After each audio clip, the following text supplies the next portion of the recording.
এক ফকির দিল্লি ঘুরতেছে, একজন বলছে, ভাই তোমারে তো খয়রাত করে দেখতেছি আমি সেই ছোটবেলা থেকে, খালি তুমি খয়রাত করো। একটা জিনিস আপনারা মনে রাখবেন, গরিব, আজকে যারা গরিব পরিশ্রমের মধ্য দিয়ে কালকে তারা ধনী হতে পারে, কিন্তু যারা ভিক্ষুক, যারা ভিক্ষা করে, জিন্দেগিতে কোনোদিন তারা বড় হতে পারবে না। ভিক্ষা করা যাদের অভ্যাস, জীবনেও বাড়ি করতে পারবে না, জীবনেও ধনী হইতে পারবে না, কিন্তু গরিব ধনী হইতে পারবে। কারণ হলো আল্লাহর কাছে দুইটা বৈধ জিনিস অত্যন্ত ঘৃণিত। কয়টা?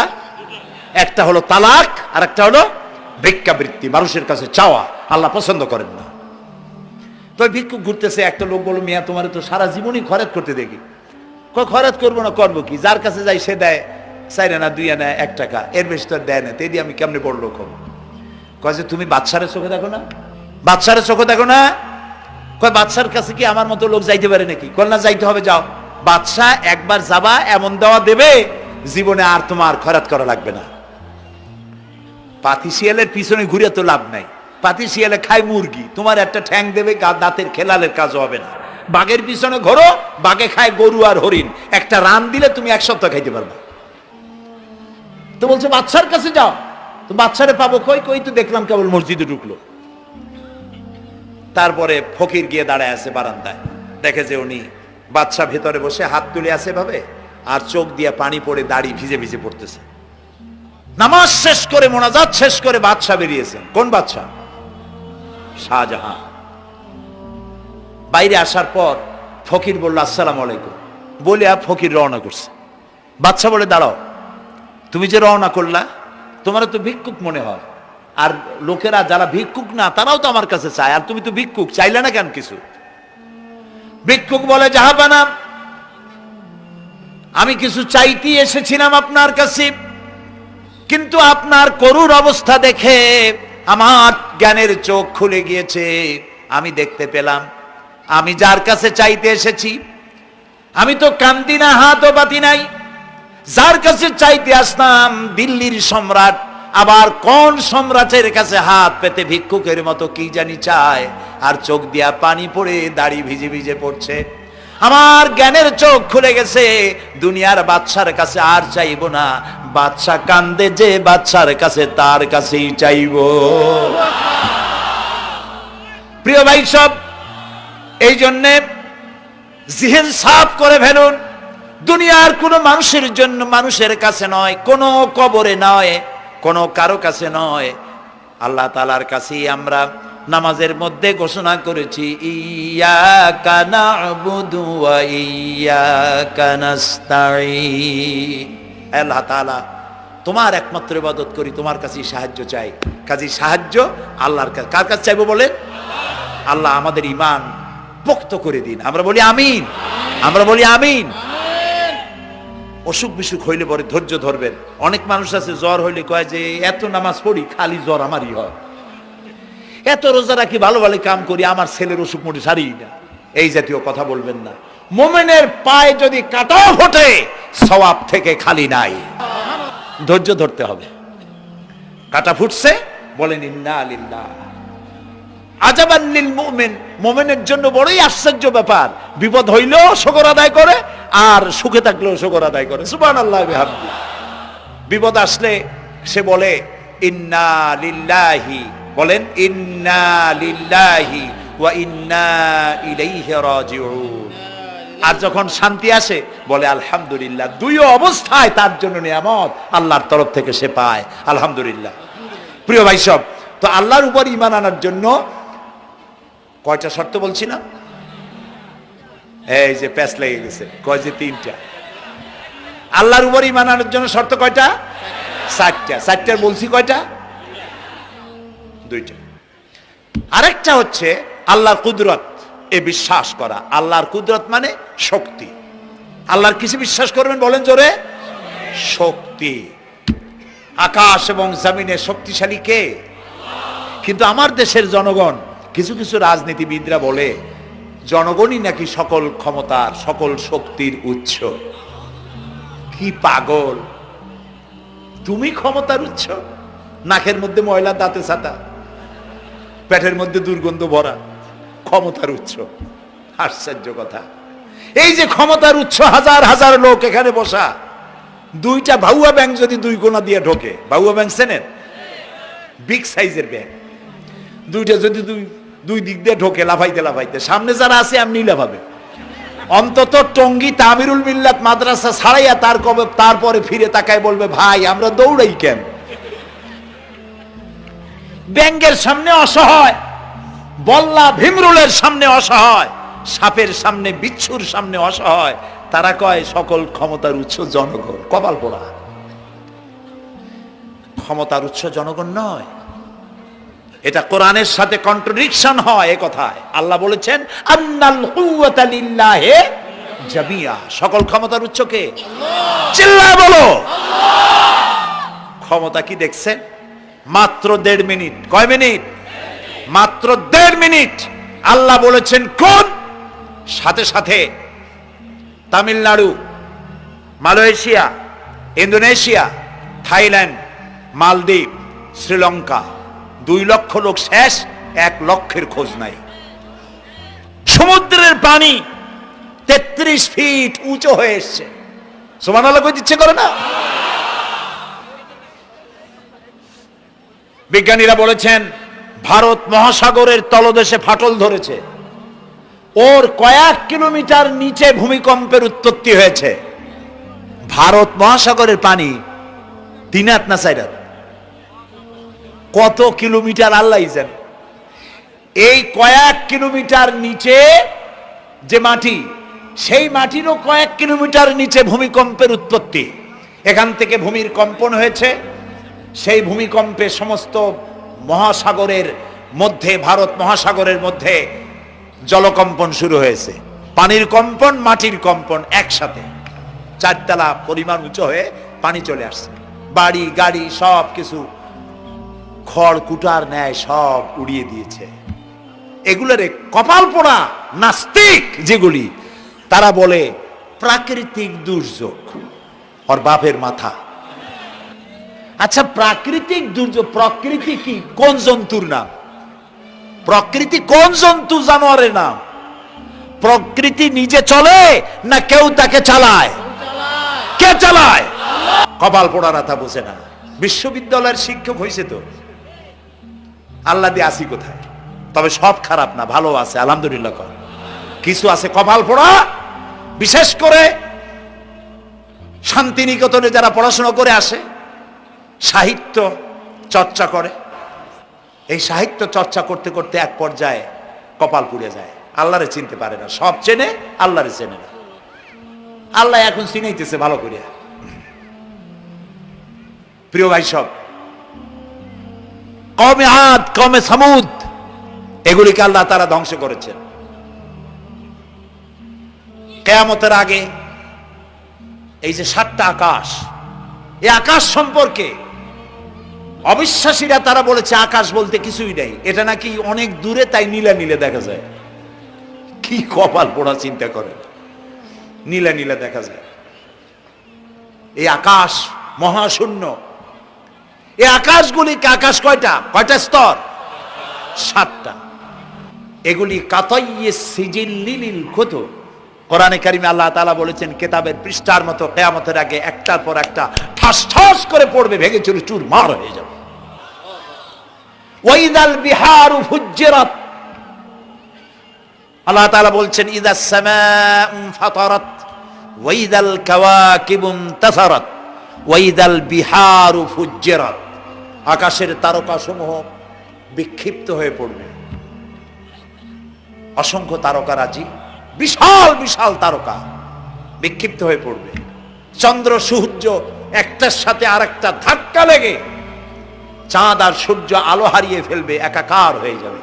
পাহাড়গুলো উঁচু করে আল্লাহ তাআলা জমিনের উপরে আছাড় মারবেন, কালিহিনিল মানফুস, তুলার মতো উড়ে চলে যাবে।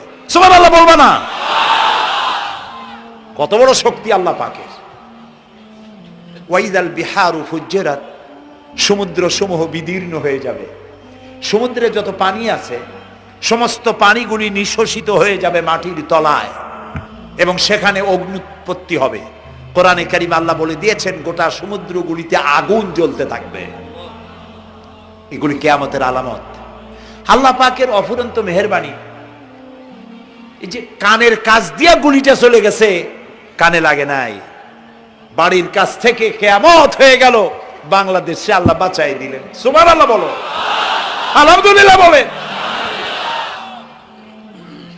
আমাদের প্রতিবেশী দেশগুলিতে যেভাবে আঘাত লাগছে, ওর 1000 ভাগের 1 ভাগের আঘাত কয়েক সেকেন্ড যদি বাংলাদেশে হতো, আমাদের সব অপরিকল্পিত শহর, রাজুক পারমিশন দিয়েছে 3 তলার, করা হয়েছে 7 তলা।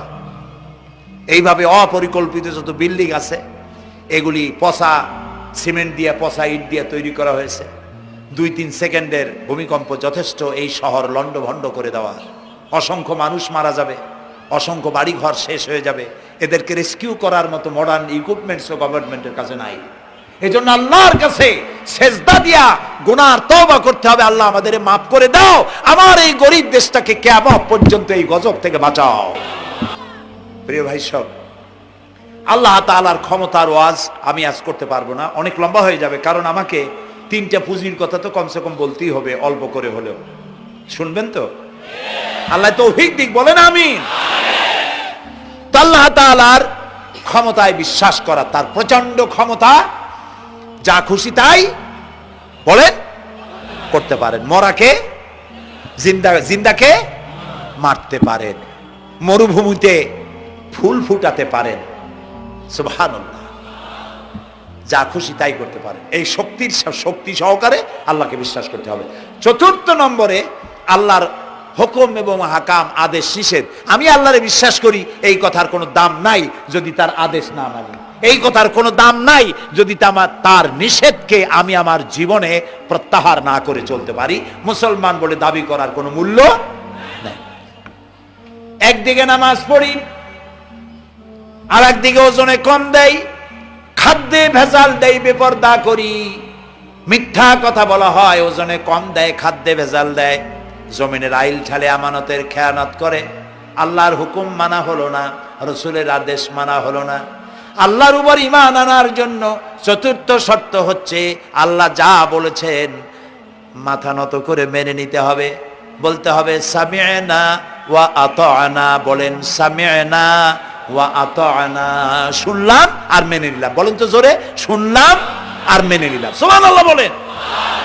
মুমিনেরা এই প্রশ্নই করবে না মদ হারাম কেন, মুমিনেরা এই প্রশ্নই করবে না জুয়া হারাম কেন। একটাই জবাব, মদ হারাম কেন? আল্লাহ হারাম করেছেন তাই হারাম। জিনা হারাম কেন? আমার আল্লাহ হারাম করেছেন তাই হারাম। জুয়া হারাম কেন? আমার আল্লাহ হারাম করেছেন তাই হারাম। কোন যুক্তি নাই। যুক্তির, আল্লাহর নিষিদ্ধ জিনিসে যুক্তি তালাশ করে কেবলমাত্র শয়তান। আল্লাহর আদেশ নিষেধে যুক্তি তালাশ করে কে? শয়তান। মুমিনের কাজ হলো সামি'না, বলেন, ওয়া আতা'না, শুনলাম আর মানলাম, বাস, শেষ কথা, খালাস। এই গেল 4টি শর্ত পুরো হয়ে গেল।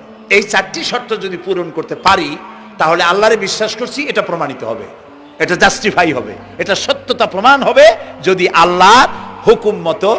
1 নম্বরে হলো, আমি আবার কথাটা প্যাকেট করে দিই যাতে করে আপনারা বাড়ি নিয়ে যাইতে পারেন। আল্লাহর উপরে ঈমান এনেছি, এই কথাটাকে কমপ্লিট করার জন্য শর্ত কয়টা? 4টা। 1 নম্বরে আল্লাহর অস্তিত্বে বিশ্বাস, বলেন আল্লাহর অস্তিত্বে বিশ্বাস।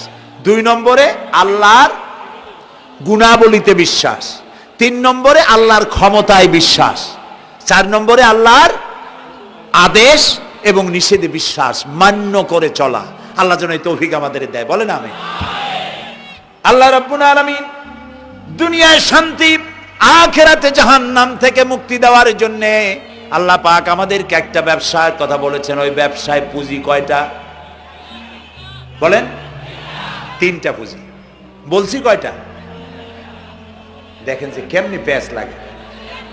বলছি মাত্র একটা, সে একটা ডাল বার করছি 4টা। এবার আসেন মূল পয়েন্টে।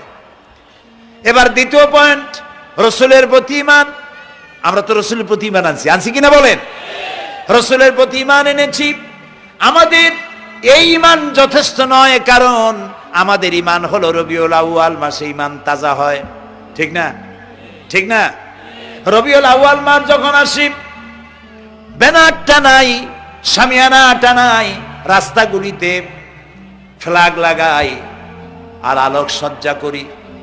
মন্ত্রীরা আসেন, নেতারা আসেন, সিরাতুন নবী মাহফিলে দাঁড়ায় বলেন নবীর আদর্শ অনুসরণ করা ছাড়া উপায় নাই। অথচ ওনার পা থেকে শুরু করে মাথা পর্যন্ত নবীর আদর্শ নাই। আবার এই নেতা রামকৃষ্ণ মিশনে, রামকৃষ্ণ পরমহংসদেব তার মঞ্চে গিয়ে বলেন রামকৃষ্ণের নীতির ছাড়া বিকল্প কিছুই নেই। আবার গৌতম বুদ্ধের জন্মবার্ষিকী উদযাপনের জন্য সেখানে গিয়ে বলেন গৌতম বুদ্ধের অহিংস নীতি অনুসরণ করা ছাড়া জাতির যোগীনাথ হওয়ার আর কোনো পথ নাই। যেখানে যায় সেই জায়গার গুলি ধরে। রবিউল আউয়াল মাস আসতে পারে, আলোকসজ্জা করে ইয়া নবী সালামু আলাইকা, ইয়া রাসূল সালামু আলাইকা। এরপরে গরম গরম জিলাপি রাসূলুল্লাহকে বুঝায় দেওয়া হলো, হে রাসূল আপনি তাকিয়ে দেখেন কত মহব্বত আপনারে করি, আপনার মহব্বতের জন্য আমাদের শহরের কোন মিষ্টির দোকানে আর মিষ্টি নাই, সব আমরা খাইয়া শেষ করছি। এই হলো মহব্বত। এই মহব্বতে এই ইমানে কাজ হবে না। এই ইমানে বলেন কাজ হবে না। কোন ইমানে কাজ হবে? রাসূলের প্রতি ইমানের অর্থ কি? এর অর্থ হচ্ছে নবী করিম সাল্লাল্লাহু আলাইহি ওয়াসাল্লাম আমাদের রাসূল, আমাদের নেতা। আমাদের রাসূল আমাদের নেতা, আমরা তার উম্মত, তার অনুসারী। অনুসারীর কাজ কি? নেতার পূর্ণাঙ্গ অনুসরণ করণ। রাসূলুল্লাহর আনুগত্য করতে হবে, এটা কে বলেছেন? আল্লাহ রাব্বুল আলামিন সূরা আলে ইমরানের মধ্যে বলেছেন কুল ইন কুনতুম তুহিব্বুনাল্লাহ ফাত্তাবিউনি ইউহিব্বুকুমুল্লাহ ওয়া ইয়াগফির লাকুম যুনুবাকুম আল্লাহু গফুরুর রহিম। হে নবী আপনি বলুন, তোমরা যদি আল্লাহকে ভালোবাসো তাহলে তোমার কাজ হচ্ছে, তোমরা যদি আল্লাহকে ভালোবাসো তাহলে তোমরা আমার আনুগত্য করো, আমার অনুসরণ করো। কার? রাসূলের। বলেন কার? রাসূলের অনুসরণ যদি তোমরা করো, খেয়াল করে শুনতেছেন তো? আল্লাহ তাআলা বলছেন নবী আপনি বলেন তোমরা যদি আল্লাহকে ভালোবাসো, তোমাদের এই দাবি যদি সত্য হয় তাহলে আমার অনুসরণ করো, আমার আনুগত্য করো। আমার অনুসরণ, আমার আনুগত্য করলে পরে তোমাদেরকে আল্লাহ রাব্বুল আলামিন ভালোবাসবেন এবং তোমাদের তামাম জিন্দেগির সমস্ত গুনাহ খাতা আল্লাহ তাআলা মাফ করে দিবে। আমরা কি গুনাহ মাফ করাইতে চাই? বলেন চাই? আসুন রাসূলের আনুগত্য করুন। রাসূলের আনুগত্য কিরকম? রাসূল যেভাবে মোস কাটছে আমরা সেইভাবে মোস কাটবো। তিনি দাড়ি যেভাবে রাখছেন আমরা সেইভাবে রাখবো। তিনি চুল কাটছেন যেভাবে সেইভাবে করব। তিনি পায়ের নখ, হাতের নখ যেভাবে কাটছেন সেইভাবে করব। তিনি যেভাবে বিবাহ করেছেন সেই সুন্নত অনুযায়ী বিবাহ, তিনি যেভাবে দেশ চালাইছেন সেইভাবে দেশ চালাবো। রাসূলের অনুসরণের অর্থ শুধু এই নয় যে তিনি যেভাবে সুরমা লাগাইছেন আমি ওইরকম সুরমা দেব, তিনি যেভাবে কদু খাইছে আমিও কদু খাবো, এইটা নয়। এটা নয়, শুধু রাসূলের আনুগত্য হবে মুরগির ফার্ম থেকে শুরু করে জাতিসংঘ পর্যন্ত, জীবনের সব ক্ষেত্রে। আর বিশ্বাস করতে হবে তিনি শেষ নবী, তারপরে আর কোন নবী আসবে না। আল্লাহ রাব্বুল আলামিন সূরা আহজাবের মধ্যে বলেছেন মা কানা মুহাম্মাদুন আবা আহাদিম মির রিজালিকুম ওয়ালাকির রাসূলুল্লাহি ওয়া খাতামান নাবিয়্যিন। মুহাম্মদ সাল্লাল্লাহু আলাইহি ওয়াসাল্লাম তোমাদের কোন পুরুষদের পিতা নন, তিনি আল্লাহর রাসূল এবং তাকে দিয়ে নবুয়তের মিশনকে খতম করে দেওয়া, কমপ্লিট করে দেওয়া হয়েছে। আর কোন নবী? রাসূলুল্লাহ বলেছেন লা নবিয়্যা বাদি ওয়ালা রাসূল, আমার পরে আর কোন নবীও আসবে না, রাসূলও আসবে না। কথা বুঝে আসছে? আল্লাহর নবীর পরে আর কোন নবী হবে না। আল্লাহর নবী বলেছেন একটি ইমারত তৈরি করে তার ভিতরে একটা ইট যদি খালি থাকে, একটি ইটের জায়গা যদি শূন্য থাকে তাহলে সকলের চোখে ধরা পড়বে। ওই ইটখানা দিলে পরে বিল্ডিংটা কমপ্লিট হয়ে যায়। নবুয়তের যে ইমারত আল্লাহ তৈরি করেছিলেন ওর ভিতরে একটা ইটের অভাব ছিল, আল্লাহ পাক আমাকে দিয়ে সেই শূন্য জায়গা পূরণ করে দিয়ে নবুয়তের মিশনকে কমপ্লিট করে দিয়েছেন। রাসূলুল্লাহ বলেছেন আমার পরে আর কেউ নবী হবে না। পৃথিবীর সব মুসলমানদের আকীদা মুহাম্মদ সাল্লাল্লাহু আলাইহি ওয়াসাল্লামের পরে যদি কেউ নবুয়তের দাবি করে সে কাফির, হাজার বার কাফের। তারা যারা তাকে যারা নবী মানবে তারাও। রাসূলুল্লাহ বলেছেন আমার পরে 30 জন মিথ্যেবাদী নবুয়তের দাবি করবে। তার মধ্যে একজন তো দাবি করছে রাসূলের জীবদ্দশায়, একটা ছিল মেয়ে লোক আর একটা ছিল পুরুষ। পুরুষটার নাম ছিল মুসাইলামা কাযযাব, নামই ছিল কাযযাব। কাযযাব মানে মিথ্যাবাদী। দেখছেন অবস্থা, নামই মিথ্যাবাদী। উম্মতেরা কইল যে আপনি তো একজন নবী, আমরা সৌভাগ্য আর দুর্ভাগ্য হোক আপনারা নবী বলে মানলাম। মুহাম্মদ সাল্লাল্লাহু আলাইহি ওয়াসাল্লামের কাছে প্রায় জিবরাইল আসে আর ওহী আনে, আর আপনি আমাদের কোনো ওহী দিতে পারলেন না পর্যন্ত। কয় যে কেবল না নবী হইলাম, অপেক্ষা করো, ওহী আসবেন। বেশ কিছুদিন যাওয়ার পর খুব চিন্তা ভাবনা করে কয় যে ওহী একটা আসছে। উম্মতেরা সব দৌড়ে আসছে, কি ওহী? কয় যে এইমাত্র শেষ রাত্রে জিবরাইল আসছিল, আইসে আমারে কয়ে গেল একটা সূরা নাজিল করলো। সূরাটা কি? ইন্না আতাইনাকাল আকাক ফাসাল্লি লিরাব্বিকা ওয়াজআক ইন্না শানিয়াকা হুয়াল আবলাক। উম্মতেরা কয় সর্বনাশ, এই সূরা পড়তে গেলে তো আমরা কাইসা মরে যাব। এর অর্থ তো খুব বিকায়দা। এ কি সূরা নাজিল হইল আপনার উপরে? ইন্না আতাইনাকাল আকাক মানে আমি তোমাকে হুতুম পেশা দান করেছি, সুতরাং তুমি তোমার প্রভুর উদ্দেশ্যে নামাজ পড়ো আর চিৎকার মারো, কারণ তোমার শত্রুরা সাদা এবং কালো বর্ণের। আমরা তো আগামাথা কিছু বুঝলাম না, কি ওই? আচ্ছা ঠিক আছে, পয়গম্বর মুহাম্মদ সাল্লাল্লাহু আলাইহি সাল্লামকে তার উম্মতেরা নিয়ে যায় তাদের বাগানে, মাঝে মধ্যে নিয়ে যায়। নিলে পরে যে কুয়ায় পানি থাকে না, শূন্য কুয়া পানিতে ভরে যায়। যে গাছতলা দিয়ে তিনি হেঁটে যান, যে খেজুর গাছে খেজুর নাই সেই গাছতলা দিয়ে রাসূল হেঁটে গেলেন, গাছে ফল ধরে যায়। আপনি তো এরকম কিছু দেখাইতে পারেন না। তোমরা তো আমার নেও না, চলো না যাই। নিয়ে গেছে, যাইয়া দেখে যে কুয়ার পাড় দিয়ে যায়, যে কুয়ায় পানি থাকে তা থাকে না, শুকায় যায়। যে গাছ তলায় দিয়ে যায় ওই গাছে খোরমা থাকলে সাথে সাথে খরমা ঝরে যায়। উম্মতের কয় কি একটা কপাল পড়ো নবী পাইলাম বাকি। আল্লাহ তারে শেষ করছে দুনিয়া থেকে, জাহান্নামে চলে গেছে। সেই মহিলাটাও গেছে, সেও গেছে। রাসূলুল্লাহ বলেছেন এইরকম 30 জন মিথ্যাবাদী নবুয়তের দাবি করবে কিয়ামতের আগ পর্যন্ত। গোলাম আহমদ কাদিয়ানী, এ হলো ইতিহাসে আমরা যদ্য পাই তার পর্যন্ত 28 জন হয়েছে। মুহাম্মদ সাল্লাল্লাহু আলাইহি সাল্লামের ইন্তেকালের পর ওকে নিয়ে হয়েছে 28 জন। কয়জন হইল? বাকি আছে কয়জন?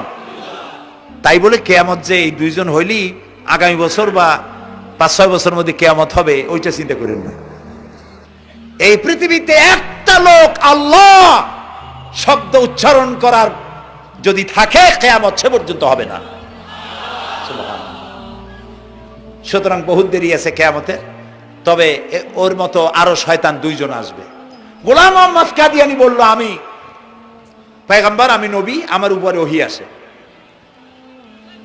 তো তার সঙ্গে ওই যুগের বড় আলেম মাওলানা আতাউল্লাহ শাহ বুখারী রহমতুল্লাহ আলাইহি তিনি বললেন, আচ্ছা তুমি যে নবুয়তের দাবি করো এই শক্তি তুমি পাও কই? কয় যে আমার শক্তি তো কোরআন, কোরআনের মধ্যেই আছে আমার কথা। কোথায়? কয় সূরা সফের মধ্যে আছে, ইয়াতি মিন বাদি ইসমুহু আহমদ। ঈসা আলাইহিস সালাম আমার ব্যাপারে ফোরকাস্ট করেছেন, ভবিষ্যৎবাণী দিয়েছেন যে আমার পরে একজন আসবে তার নাম হবে আহমদ, আমি তো সেই আহমদ। মাওলানা বুখারী বলছেন বেকুব, ঈসা আলাইহিস সালাম যার কথা বলেছেন তার নাম, ঈসা আলাইহিস সালাম যার কথা বলেছেন তার নাম হলো ফকাত আহমদ, আর তোমার নাম হলো গোলাম আহমদ। তাহলে এতে করে বোঝা যায় ঈসা আলাইহিস সালাম যার কথা বলেছেন তুমি সেই আহমদের গোলাম, তো তুমি নবুয়তের দাবি করো কেন? গোলাম আহমদ কয় যে হুজুর আমার নামের আগে গোলাম বৈশা একটু সমস্যা হয়েছে, ঠিক, তো গোলামটারে যদি বাদ দেই তাহলে তার আপনি আপত্তি করতে পারেন না আমি আহমদ থাকি আর আপনি আমার উম্মত হয়ে যান। আমি আমার কথা ঈসা আলাইহিস সালাম বলেছেন। মাওলানা বুখারী বলছেন দেখো তোমার ফতোয়া অনুযায়ী তুমি বলছো নামের প্রথম অংশ বাদ দিয়া শেষের অংশ নিয়ে তোমার উপর ঈমান আনতে, তাহলে আমার নাম আতা আল্লাহ, তোমার ফতোয়া অনুযায়ী আমার নামের প্রথম অংশ বাদ দিলাম, আতা গেছে, থাকছে আল্লাহ। আর আল্লাহ হয়ে বলছি তোর মতো গাধারে আমি নবুয়ত দেই নেই। এরপর এই শয়তানের মৌত হলো কোথায় বলেন? কোথায়? পায়খানার ভিতরে। এই কাদিয়ানীরা, গোলাম মোহাম্মদ কাদিয়ানী কাফের, ওরে যারা নবী বলে মানে তারাও কাফের। প্রিয় ভাই সব, পৃথিবীর 48টি মুসলিম দেশ কাদিয়ানীদেরকে নন মুসলিম মাইনরিটি হিসেবে ঘোষণা দিয়েছে রাষ্ট্রীয়ভাবে। সৌদি গভর্নমেন্ট আইন পাশ করেছে কিয়ামত পর্যন্ত কাদিয়ানীরা মক্কা মদিনায় প্রবেশ করতে পারবে না। কাজী তাদের ব্যাপারে উচ্চবাচ্য কথা বলতে গিয়ে ব্যারিস্টার হন, আইনজীবী হন, যেই হন, খতমে নবুয়তের আন্দোলন যারা করে তাদের ব্যাপারে কথা বলতে গিয়ে মুখ সামনে কথা বলবেন। এদেশের মানুষ শহীদ হয়ে যাবে, কাদিয়ানীদেরকে বরদাস্ত করবে না। আমাদের দেশে হিন্দু, থামুন, আমাদের দেশে হিন্দু, খ্রিস্টান, বৌদ্ধ আমাদের দেশের নাগরিক অধিকার ভোগ করে না? আমাদের সমান নাগরিক অধিকার তারা ভোগ করে। কাদিয়ানীরাও হিন্দু খ্রিস্টানদের মতো নন মুসলিম মাইনরিটি হিসেবে এদেশে বসবাস করে নাগরিক সুবিধা ভোগ করবেন, কোনো অসুবিধা নাই। কিন্তু আপনি মুসলমান বলে দাবি করবেন না, শেষ নবী মানবেন না, আমরা এই ব্যাপারে কিয়ামত পর্যন্ত আপোষ করব না। কেবলমাত্র মূর্খ, দালাল, হারামখোর তারাই কাদিয়ানীদের পক্ষ অবলম্বন করতে পারে, ইমানদারেরা পারে না।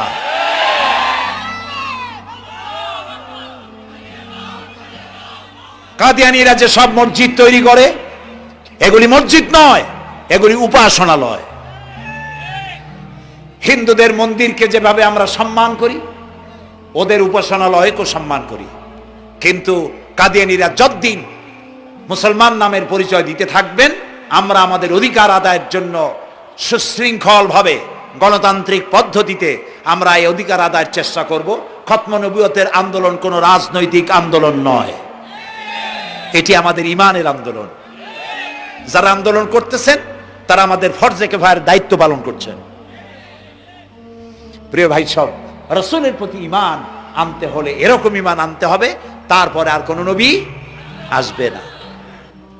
তারপরে কথা হলো তাকে অনুসরণ করতে হবে পায়ের নখকাটা থেকে শুরু করে মাথার চুল পর্যন্ত, জীবনের সব ক্ষেত্রে রাসূলের অনুসরণ করতে হবে।